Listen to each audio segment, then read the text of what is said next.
Hello everybody, this is Ayush Agrawal from A classes. हम पढ़ रहे थे class 9 NCERT geography chapter 2 physical features of India, Bharat का भौतिक स्वरूप, जिसमें हम इसका इंट्रोडक्शन पार्ट और हिमालय का पूरा पार्ट पढ़ चुके हैं। अब हम आगे पढ़ेंगे नॉर्दर्न प्लेन्स के बारे में, जो इसका सेकंड फीचर है इंडिया का हमारे। अब प्लेन का मतलब क्या होता है?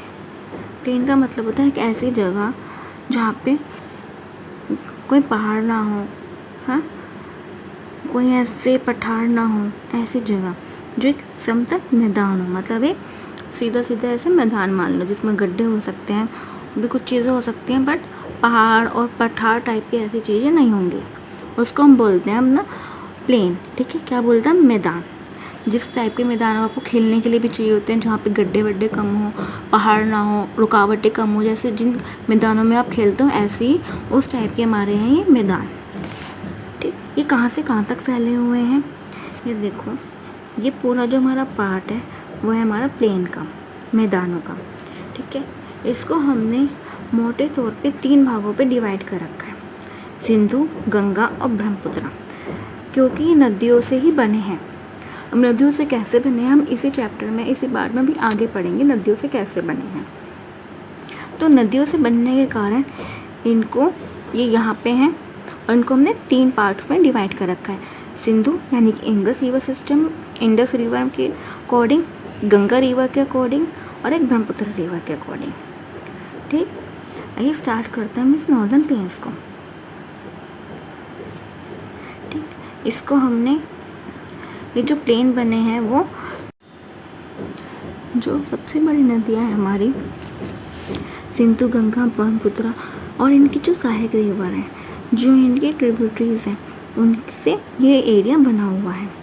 ठीक है, ये किससे बना हुआ है? जलोढ़ मृदा से, एलुवियल सॉइल से। जलोढ़ मृदा वो होती है जो कि नदियों द्वारा लाई हुई मिट्टी होती है।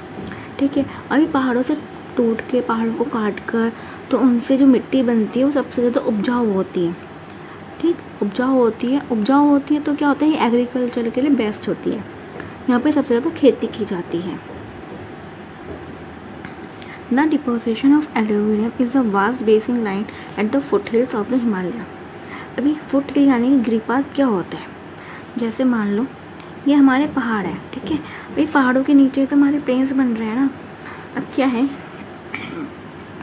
जो यहाँ पे पहाड़ ख़त्म होता है उसके बाद जो एरिया शुरू होता है उसको हम फुट हिल्स बोलते हैं, यानी कि पहाड़ों का पैर, गिरी यानी कि पैर, पाद यानी कि पैर और गिरी यानी कि पहाड़।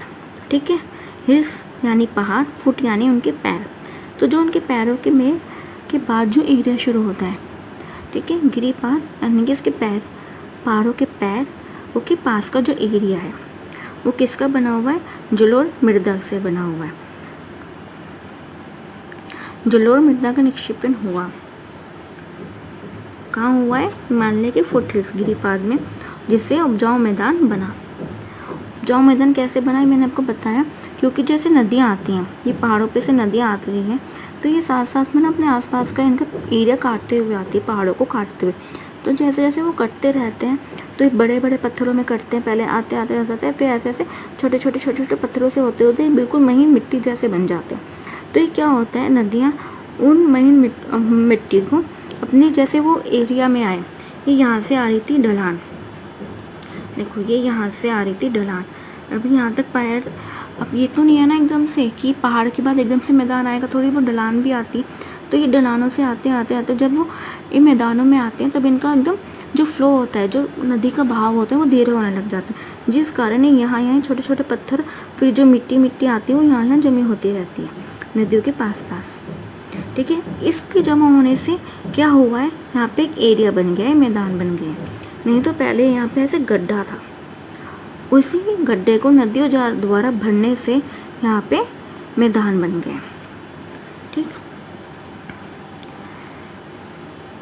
ये जो एरिया है वो 7 लाख वर्ग किलोमीटर पे फैला हुआ है, यानी कि ये जो प्लेन्स है हमारे वो 7 लाख वर्ग किलोमीटर में फैले हुए हैं। ठीक है, किस में फैले हुए हैं? 7 लाख किलोमीटर स्क्वायर पे।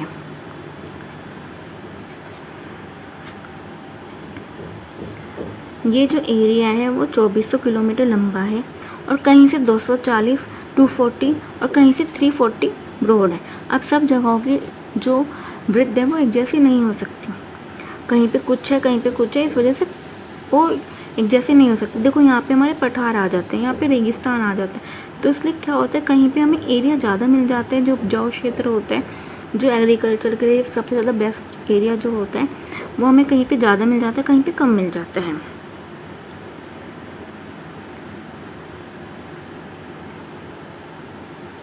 अब ये क्या है, जैसे कि हमने यहाँ पे पढ़ा कि यहाँ पे जो सोयल है वो सबसे ज़्यादा एग्रीकल्चर के लिए बेस्ट है। यहाँ पे ऊपर से यहाँ पे नदियाँ भी बहते हुए आ रही हैं इस एरिया में, ठीक। और यहाँ पे जो मैदान है वो ऐसे उबड़ खाबड़ नहीं है, वैसे सीधे हैं, समान है। तो ये क्या होता है, ये यहाँ पे रहने के लिए सबसे बेस्ट एरिया होता है लोगों के रहने के लिए। क्यों, यहाँ पे रहने के लिए ज़मीन मिल जाती है, पीने के लिए पानी आराम से मिल जाता है और खेती करने के लिए ज़मीन भी मिल जाती है। तो इसलिए यहाँ पे सबसे ज़्यादा जो पॉपुलेशन मिलेगी आपको, सबसे ज़्यादा यहाँ पे मिलेगी। और इसी वजह से यहाँ पे क्लाइमेट भी अच्छा है, क्योंकि नदियाँ हैं, पेड़ पौधे हैं, तो बारिश भी होती है। तो यहाँ पे क्लाइमेट भी अच्छा है, जो कि एग्रीकल्चर के लिए सही है, बारिश होना। तो इसलिए यहाँ पे सबसे ज़्यादा लोग रहते हैं और इसलिए यहाँ पे सबसे ज़्यादा खेती की जाती है। The rivers coming from the northern mountains are involve in deposition work. उत्तरी पर्वतों से आने वाली नदियाँ निक्षेपण कार्य में लगी हैं। विनिक्षेपण कार्य क्या होता है, जैसे कि मैंने अभी आपको बताया कि ये पहाड़ हैं, पहाड़ों से ऐसे नदी बहती हुई आ रही है, तो ये पहाड़ों को काटते हुए आ रहे हैं। तो इनके जो पत्थर होते हैं, ये बड़े बड़े पत्थरों को स्टार्टिंग में अपने साथ धोते हुए लाती है और उनके बहाव के साथ साथ वो ढोने लग जाते हैं, ठीक है। फिर वो ऐसे कटते रहते हैं कि जैसे एक बार एक अब फोर्स से हथौड़ा मारते जाओगे तो टूटेंगे ना। तो ऐसे पानी का जब स्पीड बहुत तेज़ होती है, फ्लो बहुत तेज़ होता है, तो इससे करते करते करते करते छोटे छोटे छोटे हो के ऐसे बारीक बारीक होते रहते हैं, फिर मिट्टी हो जाती है। तो जो मिट्टी बनती है उसी को हम बोलते हैं निक्षेप, डिपोजिशनल, ठीक है। तो ये ऐसे ऐसे यहाँ पे मैदान बना दिया। तो नदियाँ क्या काम करती रहती हैं, यहाँ पे मिट्टी लाने का काम करती रहती हैं। ये पॉइंट हो गया डीप कि वो निक्षेपण कार्य में यानी कि डिपोजिशनल वर्क में लगी रहती हैं। अब ये lower cost due to the gentle slope the velocity of the river decrease we result in the formation of river and islands. जैसे कि मैंने अभी आपको बताया कि सबसे स्टार्टिंग से जब नदी बहना शुरू करती है बहुत तेज़ तेज़ बहकर आती है, फिर धीरे धीरे उसकी स्पीड कम होती रहती है। अब जब ये स्पीड कम होती रहती है ना, तो जो मिट्टी लाती है वो इसका कहीं बीच में जमा करने लग जाती है। तो वो बीच में जमा करने लग जाती है तो ऐसा लगता है कि जैसे ये नदी यहाँ से बह गई है तो ये यहाँ पे एक आइलैंड बन गया, एक द्वीप बन गया, ठीक है। मिट्टी का ऐसे एक द्वीप बन गया। तो नदियाँ क्या काम करती हैं, ऐसे द्वीप बनाने का भी काम करती हैं। तो जो सबसे विश्व का सबसे बड़ा जो द्वीप है, नदी द्वीप, जो नदियों द्वारा बनाया गया है द्वीप, आइलैंड, जो रिवर्स ने आइलैंड बनाया है, वो कौन सा है, माजुली। क्या है, माजुली, ठीक है, माजुली। कहाँ बना है ये, इंडिया में, ठीक है, इंडिया में। माजुली द्वीप कहाँ है, इंडिया में। और कहाँ पर है ये, असम। और किस नदी ने बनाया है इसको, ब्रह्मपुत्र नदी। कौन सी नदी, ब्रह्मपुत्र, ठीक। ब्रह्मपुत्र रिवर में माजुली द्वीप बनाए, माजुली आइलैंड बनाए। कौन से स्टेट में, असम में। और कहाँ है ये, इंडिया में, ठीक। वर्ल्ड का सबसे बड़ा, और यहाँ पे लोग रहते भी हैं इस द्वीप पे। ये इतना बड़ा द्वीप बन गया है कि यहाँ पे लोग रहते भी हैं। और एक सबसे छोटा द्वीप है हमारा उमांडा, वो भी ब्रह्मपुत्र रिवर पे बना हुआ है, ठीक है। वहाँ पे सिर्फ एक मंदिर और कुछ नहीं है, सबसे छोटा द्वीप यही है। अब ये क्वेश्चन आ जाए, एशिया का सबसे बड़ा, वर्ल्ड का सबसे बड़ा, इंडिया का सबसे बड़ा, माजुली, ठीक। नेक्स्ट,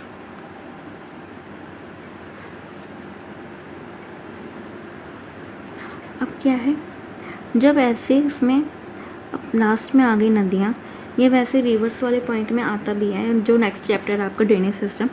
अब क्या है, यहाँ पे जैसे ऐसे मान लो इसमें मिट्टी जम गई, ठीक है। मिट्टी जम गई तो नदी को बहने का वो नहीं मिल रहा, जगह नहीं मिल रही तो नदी कैसे बहेगी, ऐसे ऐसे बहती रहेगी। तो क्या है, जब एक बड़ी नदी में से उसके 3-4 टुकड़े हो जाएं तो हम इसको बोलते हैं डिस्ट्रीब्यूटरीज। क्या बोलते हैं, डिस्ट्रीब्यूटरीज। और एक होता है ट्रिब्यूटरीज। ट्रिब्यूटरीज जब एक बड़ी नदी में छोटी छोटी रिवर्स आके मिल जाए, ठीक। ट्रिब्यूटरीज और डिस्ट्रीब्यूटरीज, वितरिकाएँ और सहायक नदियाँ। सहायक नदियाँ हिंदी में ज़्यादा आसान है, सहायक नदियाँ जो नदी को बहने में सहायता करती हैं, बड़ी नदी में अपना पानी डाल देती हैं, वो होती है हमारी ट्रिब्यूटरीज, ठीक है। ट्रिब्यूटरीज जो बड़ी नदी में पानी डालती है। और डिस्ट्रीब्यूटरीज, देखो इसमें आगे डिस लग गया, ट्रिब्यूटरीज तो वैसे इसमें आगे लग गया डिस, यानी कि ये उल्टा हो गया, ठीक।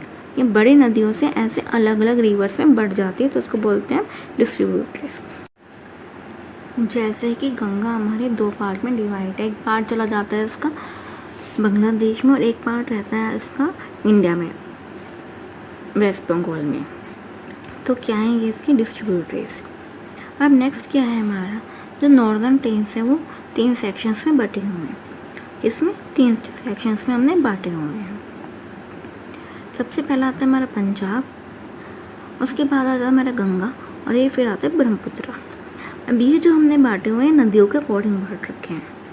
पंजाब में है जो, उसको हमने सिंधु रिवर उसके सहायक नदियों से बांटा हुआ है, ठीक है। आज जो पंजाब है वो पहले वाला पाकिस्तान और इंडिया को मिला के हम बात कर रहे हैं।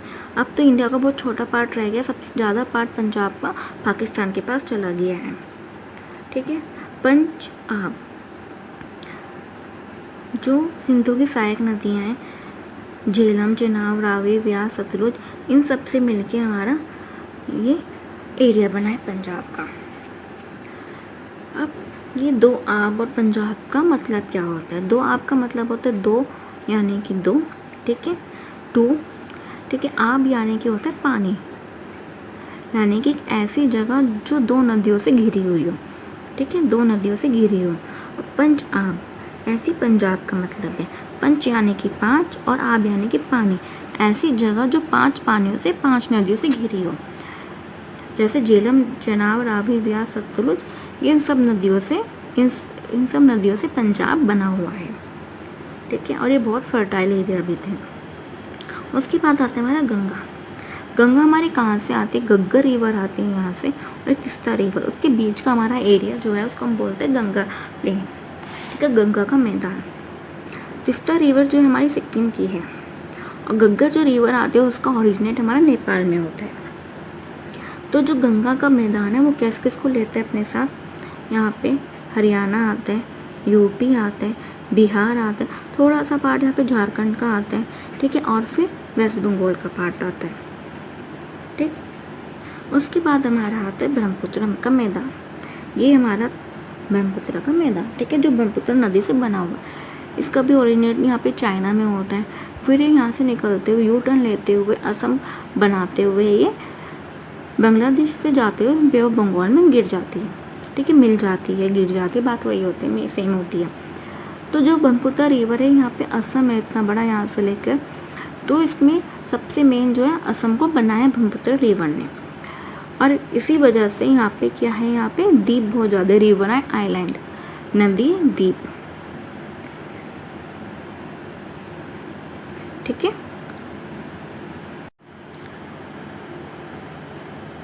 ठीक है। इतना आप लोगों को समझ में आया होगा। अगर कुछ ही समझ नहीं आया हो तो प्लीज़ कमेंट करके क्वेश्चंस जरूर करना, मैं उनके आंसर्स करूँगी, ठीक। अब इससे आगे का जो है कि हमने इनको और भी पार्ट्स में डिवाइड कर रखा है, ठीक, मैदानों की आकृतियों के हिसाब से हमने इसको डिवाइड कर रखा है। इस पार्ट से हम नेक्स्ट वीडियो में करेंगे। अब आपकी वीडियोस जल्दी जल्दी आया करेंगी, बीच में थोड़ी सी प्रॉब्लम हो गई थी इसलिए इतना टाइम खींच गया, बट अब मैं कोशिश करूँगी आपकी वीडियोस जल्दी जल्दी अपलोड करने की। सो अगर आपको मेरी वीडियोस अच्छी लग रही हो तो लाइक, शेयर और सब्सक्राइब जरूर कीजिएगा। Thank you very much.